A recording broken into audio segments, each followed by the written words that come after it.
Variegated plants really hate too much exposure to the sunlight, especially sunlight starting from 9 o'clock until 4 p.m. Be careful of your variegated plants. So this is what happened. Maybe I'll be doing the propagation of this variegated burley marks if I'm not busy doing my task in school. So I will just leave you there. This is my Philodendron pink princess that I propagated last December. Now it has so many leaves and there is a good variegation about the leaf. This new leaf. Look at this leaf also. It has also a good variegation. But the other leaves, it has only splashing.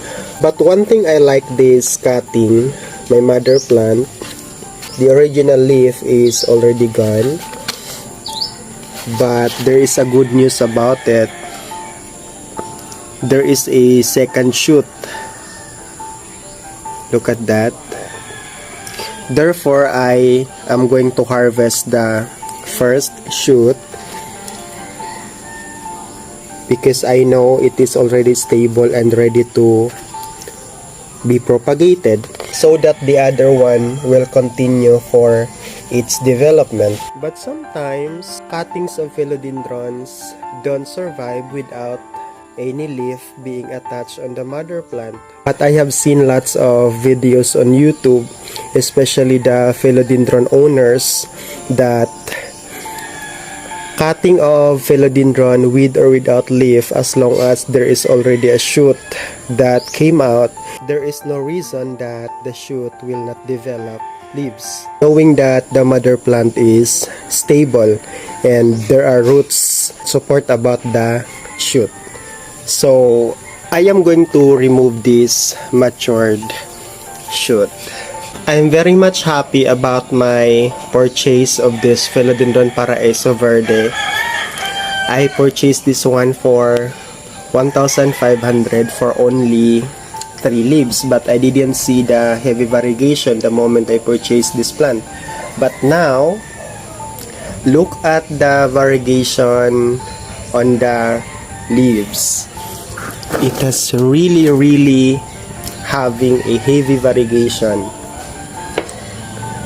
I am so thankful for the seller in Mati City, still in GRG Flower Garden Shop at Tirichil, for giving this plant to me that I am always eyeing for every year, that someday I can buy this kind of philodendron that I really wanted to have to add on in my collection.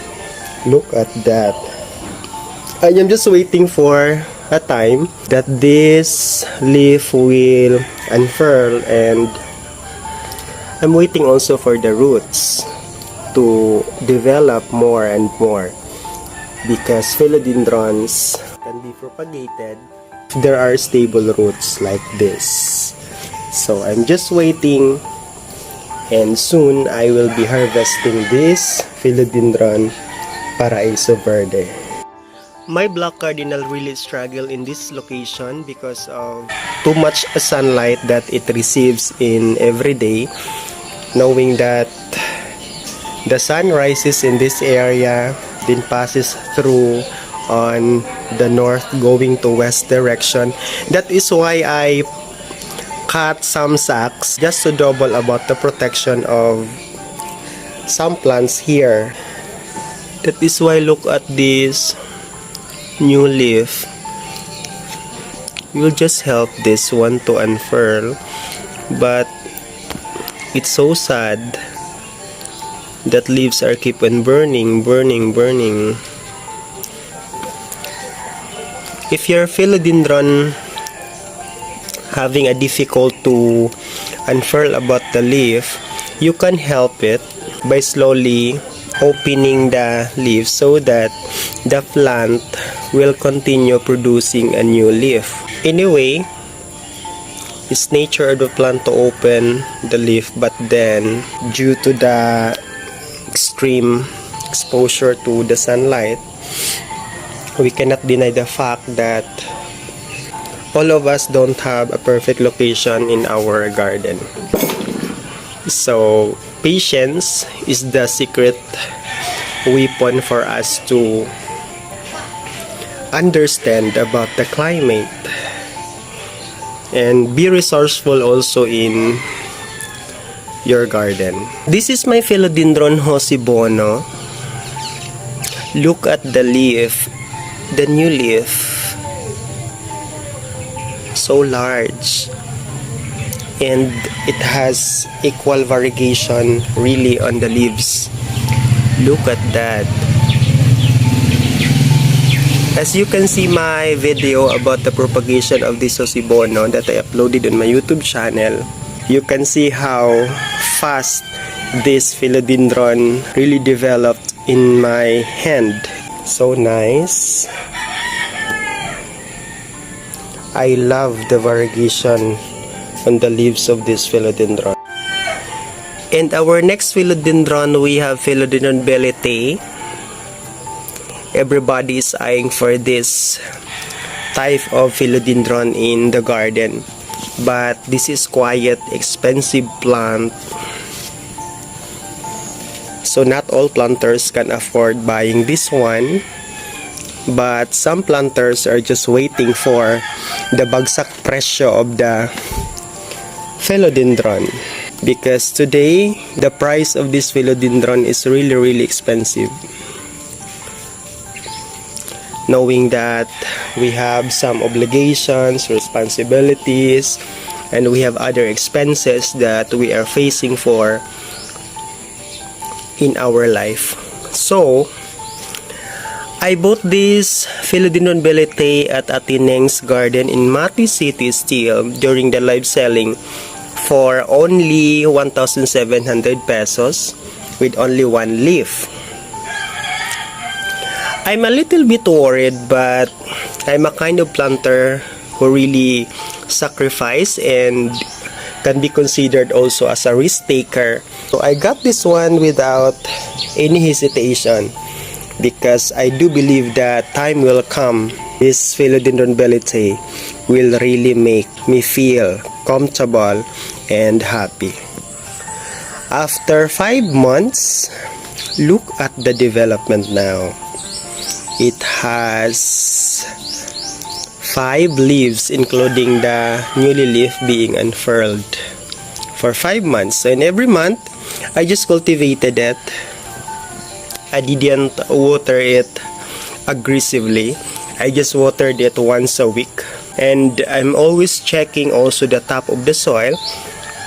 If the soil is dry on the top, that's the time for me to water it. Sometimes I measured also the humidity beneath the top of the soil on the pot. Maybe also this philodendron really love to grow in this area because of the location. Aside from I provided a net, I also put sacks to double also the protection, especially this season, the summer season. And this Philodendron verde grows well if the potting mediums are really compatible. So you can use alum soil, mix it with cocoa cubes, and also rice hull, because rice hull will be the one to drain the water very fast, and the cocoa cubes is where the aerial roots of this philodendron develop well. So that's my secret. Next philodendron, we have Philodendron red sun. This Philodendron red sun really makes me feel uneasy and every day, because from time to time it keeps on losing one leaf, and you know that philodendrons leaves are only the thing that make us happy. It's only the thing that we can see beauty on every plant because of the leaves. So look at this one leaf. It's already giving up from green, turned to orange, and this is not the usual color of the leaf.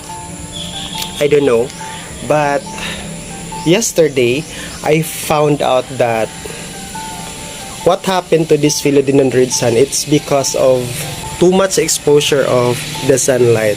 I keep on wondering why this really happened to my Philodendron red sun. Now you know already that too much exposure to the sunlight can destroy the leaves of your plants and even make your plants dormant in just a while. So maybe I'll be adding more cutting of sacks because of my negligence also. It really happened to my Philodendron red sun. Our Philodendron black cardinal that I propagated or I detached to the mother plant because I donated the mother plant to my brother. So one thing I am sure that this Philodendron black cardinal is now stable and fully recovered, I guess. But I'm always doing daily check-up about my propagation. I see to it that leaves and aerial roots are keep on pushing to the development. Let's see for how many weeks or months from now about its progress. Next is my Philodendron burley marks, the variegated type of burley marks. Some people would say that some leaves will really revert or turn into green because the original leaf of all plants is really color green, but variegated plants are sensitive. Variegated plants really hate too much exposure to the sunlight, especially sunlight starting from 9 o'clock until 4 p.m. Be careful of your variegated plants. So this is what happened. Maybe I'll be doing the propagation of this variegated burley marks if I'm not busy doing my task in school. So I will just leave you there because your daddy is going to school. Next we have Philodendron cherry red. This Philodendron really encountered lots of problems. Number one, when I put this one in the entrance, the cats are destroying the leaves of this Philodendron because during nighttime our cats are keep on searching about the food, which is the lizard. You know that. The second thing is I didn't notice that in the area during morning it consumes too much sunlight. So this is what happened for the leaves. And I'm really confused about why there are philodendrons that can fight about the sunlight, especially this one. It will not burn the leaf, but it will only change the color from orange to yellowish, I guess. But cherry red doesn't like too much exposure to the sunlight. Leaves are really giving up. But when I transfer this philodendron in this area, another problem, my philodendron became pregnant. How to become pregnant? Oh my god. It bears flowers, and you know that philodendrons, when bear flowers, it really struggles about the development of the leaves. It finds hard to unfurl the leaf because the nutrients will really focus on the flower. So one thing that you're going to do, I suggest you cut immediately the flower so that the philodendron will continue or focus on the development of the new leaf and so on. The next one is my Philodendron orange marmalade, one of my favorite philodendrons ever in my garden. It has a sword-like form of leaf.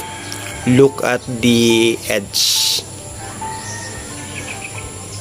Second is the color of the leaf. It keeps on changing from time to time. It depends upon on how you expose it to the morning sun and of course how you take care of it. I think it is being called as orange marmalade because the first leaf that will unfurl is color orange and it will eventually change the color. Look at my orange marmalade. Long before when I bought this philodendron, amount of 2,000 pesos with only one leaf, and this is a mother plant. This is a cutting. It has only one leaf, and I didn't surrender in taking care of it. As what I have said, I'm a risk taker, planter. I spend money for the plant that I want to collect. But then, I always make sure that time will come. I will also share my cuttings to some plantito and plantita in our municipality with a reasonable price, shall we say affordable price, just to defray the expenses that I have spent in buying plants. Another philodendron that I have is Philodendron giganteum blizzard. Many of the sellers mention about that if you can see about the variegation about this philodendron, it is being called that this is really a Philodendron giganteum blizzard. But if you only see about the green leaf, and that is Philodendron giganteum, it's not blizzard. But for me, when I bought this Philodendron Tulula Esper, I have seen only the green leaves. But when I cut my Philodendron giganteum, this is really the shoot that really came out. It became blizzard. I think Philodendron giganteum or giganteum blizzard is just the same. I do believe that when you cut the plant, as long as it is variegated, then the variegation will continuously giving you satisfaction. The next expensive philodendron that I have is my Philodendron ring of fire. Why it is being called as a ring of fire? Because the new leaf that will unfurl is really looks like a fire. It seems that there's a ring about it. This is what happened to my Philodendron ring of fire. There are leaves that cannot open the leaf completely. It struggles also. Maybe there are something that I am lacking for the care and tips. But then when I didn't water it, I just let the soil dry on the top and even below. It really grows. Look at that. So that's only the secret.